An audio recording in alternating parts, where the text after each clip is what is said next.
What's good? Currently got something dissolving under my tongue, so forgive me if I'm a little wetter even than usual. I'm running this shit on a new monitor that supports way higher resolutions, and I think that we are successfully recording those higher resolutions, so this might be way crisp, this image. Also running on HDR on this new monitor, which really makes everything look kind of dark and makes text look blown out and weird, but I kind of like it.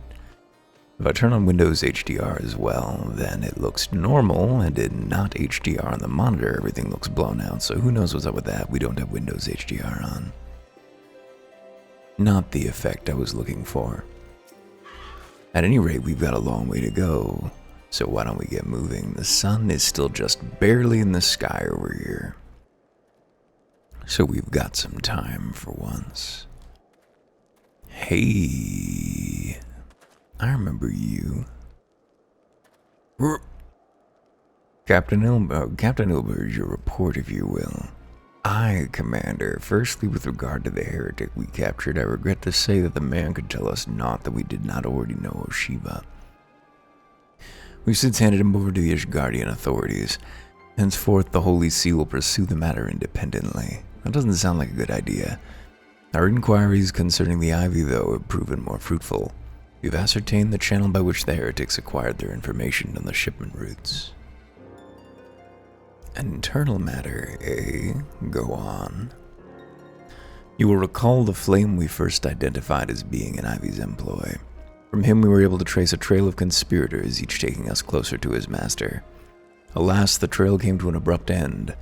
Fearing the investigation had been compromised, we took the necessary step of detaining all suspected of conspiracy. There were 5 on our list, including a stone stationed at Revenant's Toll. The man's primary duty was to keep an inventory of donations from abroad, particulars of which he would share with benefactors, thereby ensuring that needs did not go unfulfilled. By virtue of his role, he was privy to the details of all shipments bound for the settlement. Needless to say, that included those originating from House Fortune.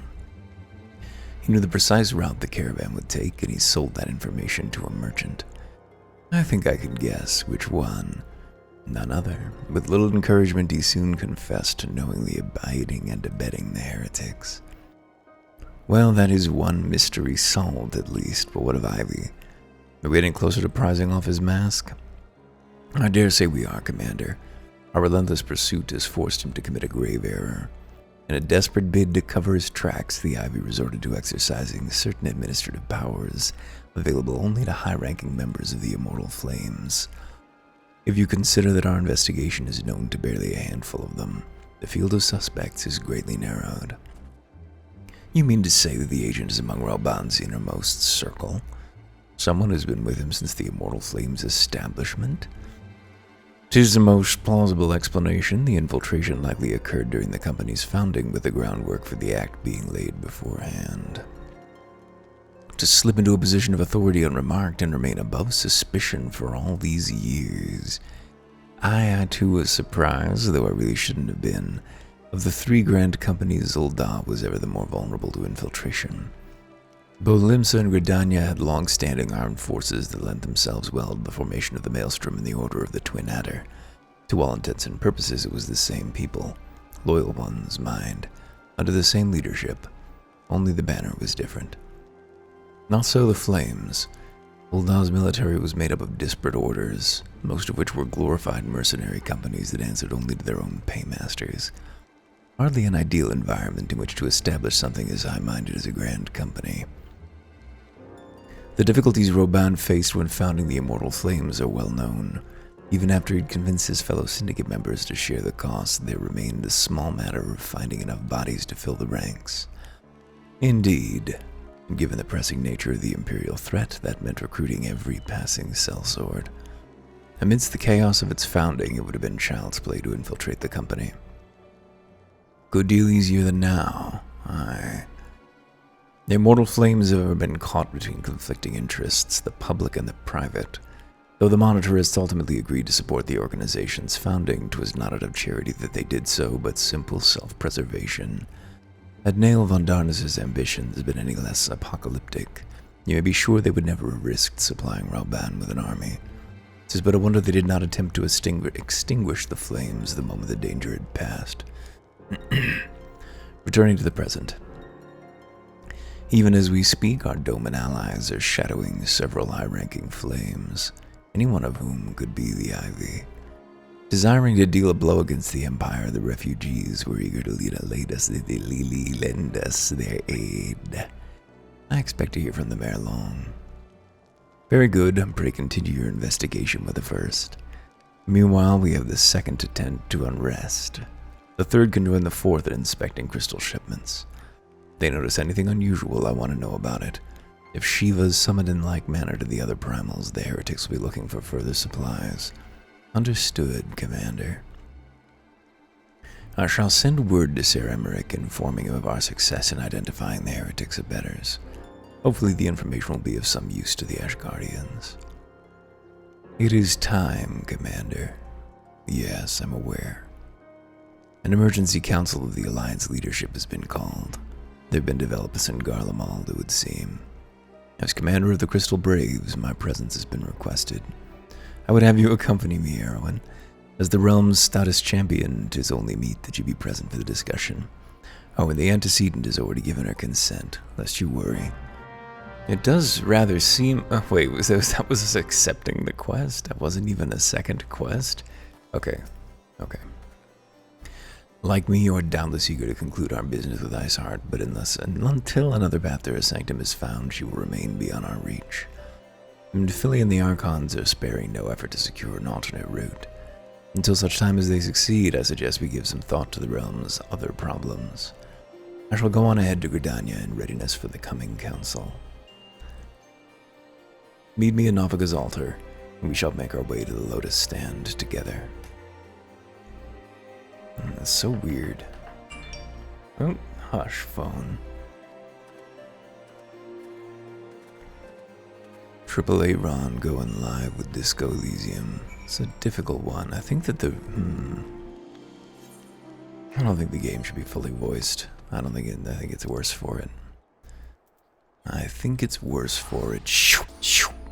I'm sorry. Oh boy, it's the bad music. Let's get the fuck moving so that we can get away from it. My thanks for coming, Erwin. When you are ready, speak with the conjurer yonder. She will show us to the Lotus Stand. Yup, why did I have to talk to you at all, Alphino? The Alliance leaders await you at the Lotus Stand. Will you be joining them now? Yes, I will. I'd like to say hello to my benefactors, ? Hey, how's everyone doing? Change has come to the Garlean Empire, and we must discuss the implications. Uh-oh. The implications. The rumors are true then? The War of Succession is ended? It is. A new emperor reigns in Garlemald. Who?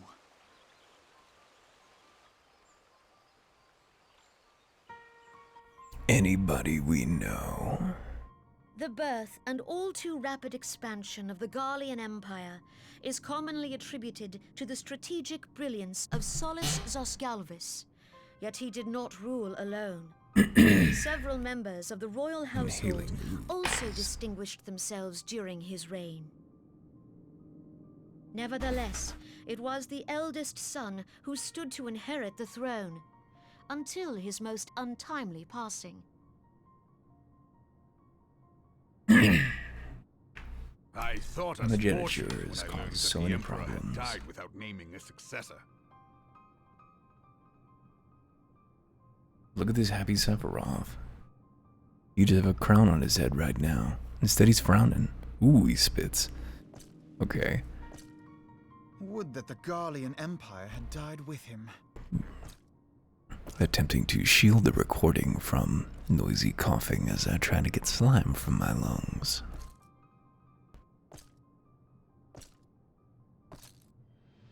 'Twas the grandson and his uncle who had the strongest claims, was it not? Seems like the strongest armies is what really matters. as ever in these matters. There's no shielding it. Really gotta get a mute button. Yet claims count for little without the power to assert them. There we go. High Legatus Varus Frey Galvus is a respected military leader. Not so his uncle.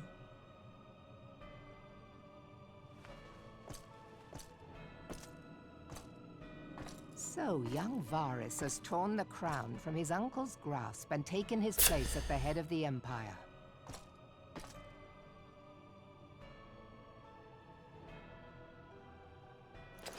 Everybody just wants a room full of dudes. You can compel a room full of dudes to gesture at you. The emotes of millions are at your command.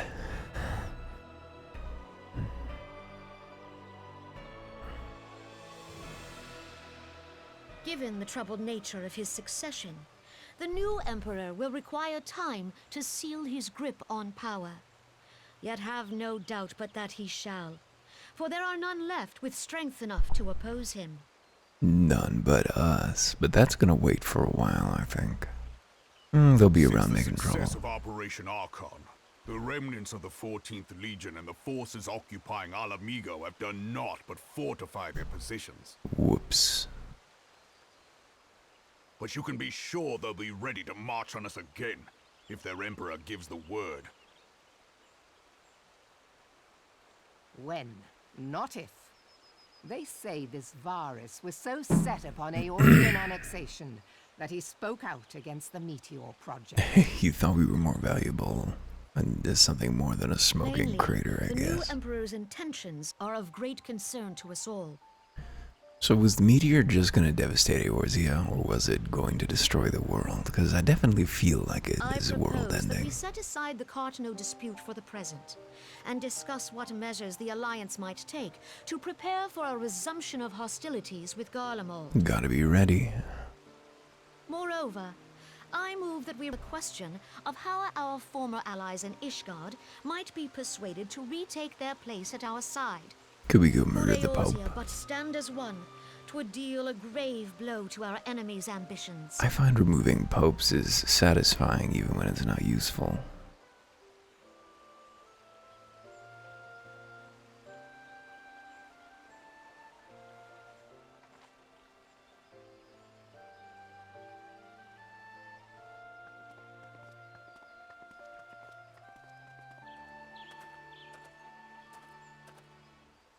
Well, I suppose we should be grateful that they have finally acknowledged the inevitability of Imperial attack. Who knows? They may even do something about it. If only the leaders of Ishgard would follow their example and stop hiding behind their gates, praying for the coming storm to pass them by. It's gonna be a bit. It's gonna be like 30 more quests before But there's any that interest is in that. discussion for another time. Yeah. At present, I am more concerned by the fact that the Alliance's mooted preparations will be made known to the Garleans many moons before their coming. So long as the ivy eludes our grasp, no secret is safe. Insightful. Some long cutscenes, long conversations going on here.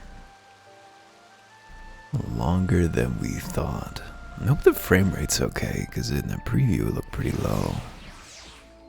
Should turn off the preview again. It was useful. We had the Waking Sands counter going on, but we don't really need it anymore. Alphano, you got still more to say? Keep talking, buddy. You will not have escaped your notice that the nations of Eorzea are no nearer to being of one purpose.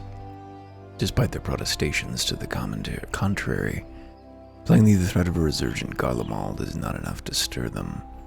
And the reason for this, deep-rooted mistrust among the citizenry. The nation's leaders can come to all understandings they like, but the unity means little unless to the common folk. Take the Lamentsons, for instance. The music started, folks. Though Admiral Merowith outlawed piracy over a decade ago, foreigners still picture the nation as a haven for grog-swilling, wooden-legged cutthroats. And likewise, the Gridanians are mocked as hermits who talk to trees, and the Uldans scorned as swindlers who worship coin. Well, at least one of those is true. Now, the sentiments are entirely without their grounds, of course. Take the Pillar of Uldan Society to Legi, for example. But that is beside the point. The fact is, these people are wary of outsiders, whether they have cause to be or not. On that basis, one could argue that the conflict at Cartano is a necessary evil. Each nation has its own warmongering faction that advances acquisition of Omega. In order to placate them, we present them something resembling warfare, and thereby curb their appetite for full-scale conflict. Ugh, this place just looks bad, no matter what. Ugh. Put Gridania in the hole. But enough idle musing, let us speak of a more pressing matter, the Ivy. Since we spoke at the Observatorium, Captain Ilbert has further shortened his list of suspects, and by happy coincidence, the one he deems the most likely candidate has lately come to Gridania. The hunt nears its end, Darwin. All that remains is to corner our quarry. Seek out Ilbert near the Adder's Nest, he will give you the particulars. Should there be any developments in Kurthus, you may be sure that I will send word without delay. In the meantime, I wish you success in apprehending the Ivy. Thank you. Whew, no more of that, please, before I perish. Okay, where you at, Ilbert? We know Ilbert. Ilbert's that fella in the room. Ilbert. Can't mount here, of course. Mount unavailable in this location. There's so many pixels on the screen. It's really too much. Wait, he's not the guy in the room. Oh, of course, Ilbert's this dude. What am I talking about? My thanks for coming, Scion. Doubtless the commanders informed you, but we have unmasked the Ivy. From this point on, we must proceed with extreme caution. Chasing Ivy. I would love to have turned the music on, but I no longer trust you. Listen well, the spy we've been seeking all this time is none other than Flame Marshal Aline Roy, Roban's second in command. Auto advance. Prior to joining the Immortal Flames, she was a mercenary of no small renown. They say her skill with a polearm has to be seen to be believed. Of Ishgardian birth, she is the highest-ranking foreigner in the Immortal Flames, barring the General himself, of course. When he formed the Grand Company, Roban chose people based on their worth. Whence they hailed was of no interest. The Monetarists saw things differently, though. Having funded the enterprise, they reserved the right to reject candidates nominated for high-ranking positions. And it was no secret that they did not favor foreigners. Ishgardians especially, after the way the Holy See forsook the Alliance. So she's Ishgardian, not Galmalian. Yet the Monetarists did not raise so much as a murmur of protest when Roai was appointed to her post. Passing strange, is it not? Could it be that the Ivy has some hold over the Monetarists? Or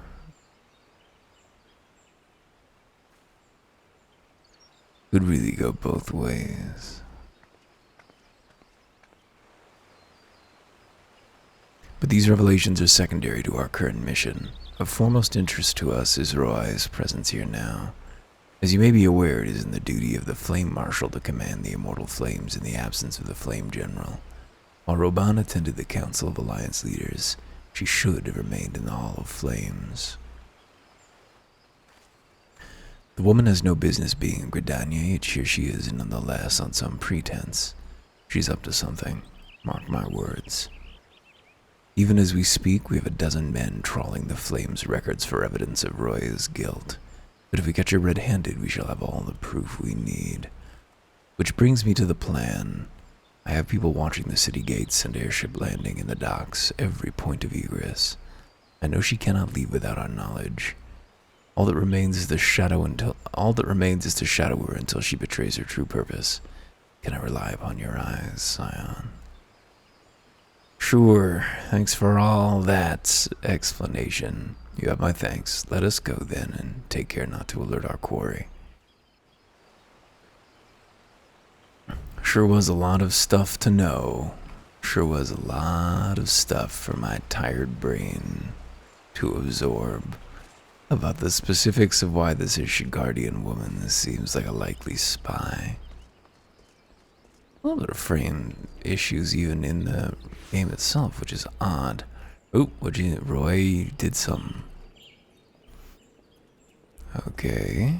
So it's one of those speak to me in 3 locations things. Whoop.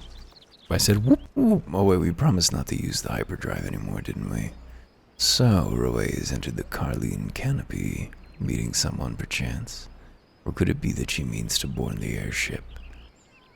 Pray look for her within. She's not on the upper floor. Try the landing area below. One of mine is stationed there, and she may have seen something. Ephemi is her name. I shall remain here in case her eye reappears. Could be, could be. Who are we looking for exactly? Erkenbo, did you see something? No, it would appear not. It would appear not. Damn it. The impermeable fence railing. If only we could give it a little hop over. Hey, Ephemi. Longpoint Erowin, such an unexpected pleasure. What brings you here? A social visit, you say? How pleasant. No, she didn't come this way. I've noted every passenger and none bore any resemblance. Well, don't let me keep you. Still no sign of your friend, I'm afraid. And I mean that. I do hope you find him. Shrink, shrink, shrink, shrink, shrink. Yeah, good tradecraft, I guess. Listen, they're just guards.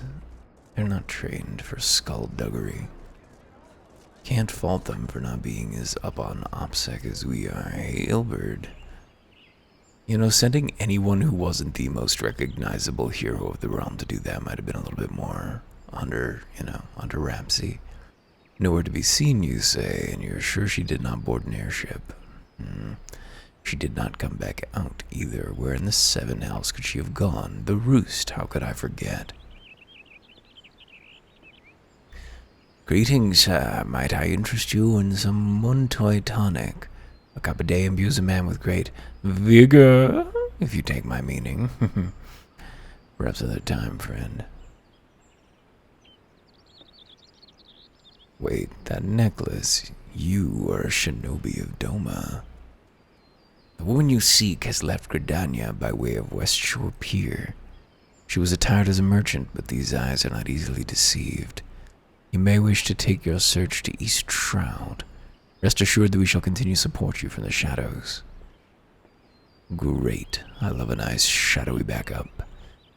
Thank the 12 for the Domans. Were it not for their unique talents, Roy would have disappeared without a trace. Yeah, we chased Ivy in dead silence. Do, Ilberd. In flagrante delicto.